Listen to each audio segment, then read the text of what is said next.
ஸ்ரீ குருப்பியோ நமஹ. பெரிவாச்சரணம். ஹரஹர சங்கர, ஜெய ஜெய சங்கர.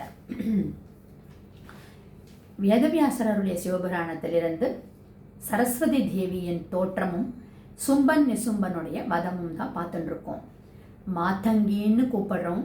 மாதாவனுடைய உருவத்திலிருந்து வந்ததுனால ஹூம் அப்படின்றவருடைய சுவாச காற்றிலிருந்து சேனைகளை அழைச்சதுனால தூமாவதி அப்படின்னு சொல்கிறோம் நாம்.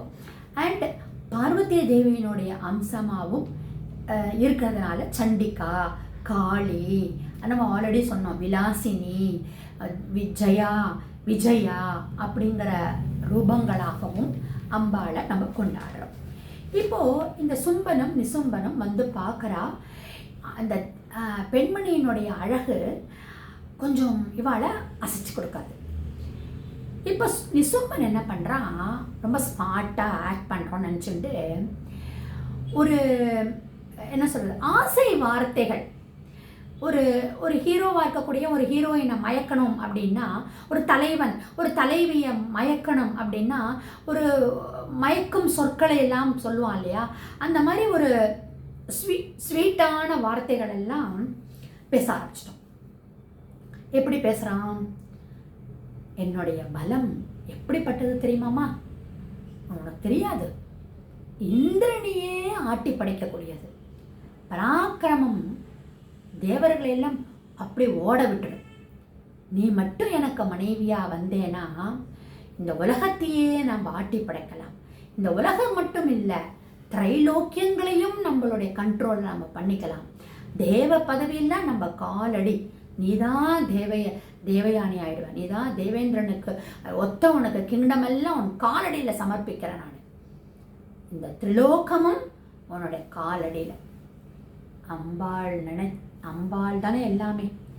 அம்பாள் கீழே சிவன் விஷ்ணு நம்ம பார்த்தோம். சௌந்தரிய நகரியில் பார்த்தோம் எப்படி அந்த மும்மூர்த்திகளுடைய க்ரௌன்ஸும் அம்பாளுடைய காலடியில் விழுந்து அப்படியே 3 பேரும் தலைவணங்கி இருக்கா அப்படின்னு ஜகத்தையே ஆண்டு திரைலோக்கியமும் அம்பாளுடைய தூசிக்கு சமானம் தானே.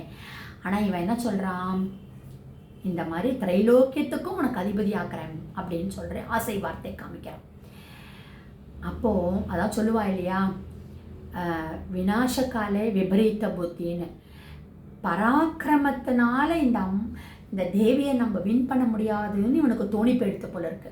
அதனால் ஆசை வார்த்தைகள் காமிக்கலான்னு இந்த நிசும்பன் அட்டாக் பண்ணுறான். அப்படி அட்டாக் பண்ணுறான்.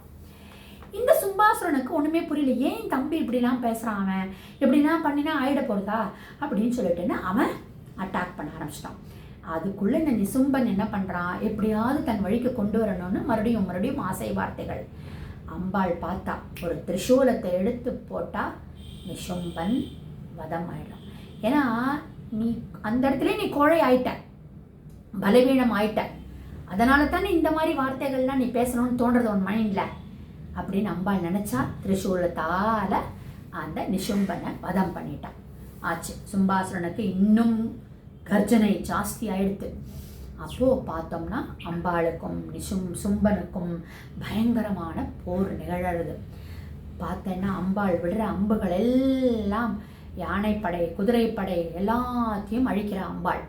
அந்த போர் களத்தில் பார்த்தேன்னா குதிரைகளுடைய தலைகள்லாம் இல்லாமல் இருக்குது, யானைகளுடைய பிளரை சவுண்டு கேட்டு விழருது, காலாட்படைகள்லாம் அப்படியே ஆன்னு சவுண்டோட கத்தி விழறா.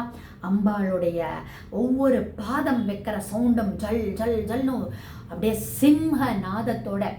ஈவன் அந்த சிவபுராணத்தில் சொல்லப்பட்டிருக்கிற போச்சு அந்த லைன் எப்படி வருது அப்படின்னா, அந்த அம்பாளுடைய வாகனமாக இருக்கக்கூடிய சிம்மமும் ஃபைட் பண்ணிட்டு அப்படின்னு சொல்கிறான். அப்போது அந்த மாதிரி ஒரு பிளட் ரிவர் எல்லா இடத்துலையும் ஃப்ளோ ஆரம்பிச்சிடும். ஏன்னா அவ்வளவு படைகளோடு அவன் வந்திருக்கான் இல்லையா. அப்போது இந்த நிசும்பனை வதம் பண்ணியாச்சு. இந்த சும்பனை அம்பு விடுறா, அவனும் அம்பு விடுறான். என்ன ஆகுது அப்படின்னா, இந்த அசுரர்களுக்கெல்லாம் என்னென்னா, ஒவ்வொரு தடவையும் அவள் வதம் ஆயிடுத்துன்னு நினச்சின்னு விழுந்தா அசுர பலம் மறுபடியும் எழுந்து வந்துடுவான். அந்த மாதிரி தான் அவளுக்கு வரமே இருக்குது. எப்படி வந்து நம்ம ராமாயண காலத்திலேயே நம்ம பார்த்தோம், பர்வதங்களுக்கெல்லாம் வந்து ரெக்கை முளைச்சிருக்கும்னு சொல்லிட்டு தான் இந்திரன் ரெக்கைகள் எல்லாம் கட் பண்ணிடுறான். அதனால அந்த மைனாக பர்வதம் அடியில் போய் பூந்துன்னு இருக்குன்றத நம்ம பார்த்தோம். நம்ம அது மாதிரி இவா அந்த ரெக்கையை வெட்ட வெட்ட முளைக்கிற மாதிரி இவா கீழே விழ விழ இவாளுடைய பலம் அதிகமாயிட்டே போகுது. அம்பாள் பார்த்தா இப்படியே போயிட்டே இருந்தா இவனுடைய பலம் இன்னும் ஜாஸ்தி, விழறான், அப்படியே அன்கான்ஷியஸ் ஆல்மோஸ்ட் டெட்டுங்கிற மாதிரிக்கெல்லாம் எழுந்து வந்துடுறான். அதை அம்புகளை விடுறான், அந்த திரிசூலம் அவங்ககிட்ட இருக்கக்கூடிய என்னெல்லாம் அஸ்திரங்கள் இருக்கோ எல்லாத்தையும் விடுறான். அம்பாளுடைய கொல்லிக்கட்டை திரிசூலம் எல்லாத்தையும் விடுறான், எல்லாத்தையும் தீப்பொறி மாதிரி எல்லாத்தையும் இது பண்ணிகிட்டே போகிறான். அப்போ என்ன பண்ணுறான் அம்பாள், இதுக்கு மேலே இவனை விட்டால் நம்ம முடியாதுன்னு சொல்லிட்டேன்னு தன்னுடைய சூலத்தை எடுத்து அதால் இந்த சும்பனை வதம் பண்ணிடுறான். அந்த வதம் பண்ணின உடனேயே அம்பாளை கூல்டவுன் பண்ணி மாதங்கியா தேவர்கள் எல்லாம் ஸ்துதி பண்ணி சரஸ்வதியா ஆவாகனம் பண்ணி தேவர்கள் எல்லாம் உபாசனம் பண்ணுறான்.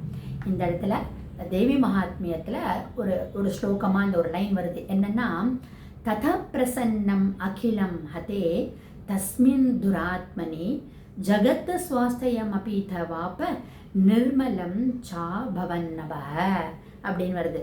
அதாவது எல்லாரும் அகிலமே பிரசன்னம் ஆயிடுத்து. எதனால் அப்படின்னா, இந்த துராத்மாவாக இருக்கக்கூடிய சும்பனும் நிசும்பனும் வதம் ஆனதுனால நிர்மலம். அதுவரையிலும் இந்த தேவர்கள் எல்லாம் ஒரே ஒரு அச்சுறுத்தலோடு இருந்தாலே அவளோடலாம் இப்போ காம்னஸ், ஒரு சஞ்சலம் இல்லாத ஒரு ஹாப்பி மைண்டோட இருந்தா அப்படின்னு இசையெல்லாம் பாட்டெல்லாம் பாடி அம்பாளை வர்ஷிப் பண்ணலாம். அதனால தான் அந்த வீணை நாதங்கள் எல்லாம் வாசித்து அம்பாளை குளிர்விக்கிறாளாம். அதனால தான் சரஸ்வதி அவதாரமாக இந்த சும்பன் நிசும்பனுடைய வதம் ஏற்படுறதுன்னு சிவபுராணத்திலையும் கோட் பண்ணியிருக்கு. அப்படிங்கிறது இந்த தேவி மகாத்மியத்திலையும் இந்த மாதிரி பிரசன்னம் ஆயிடுறான்றது சொல்லப்படும்.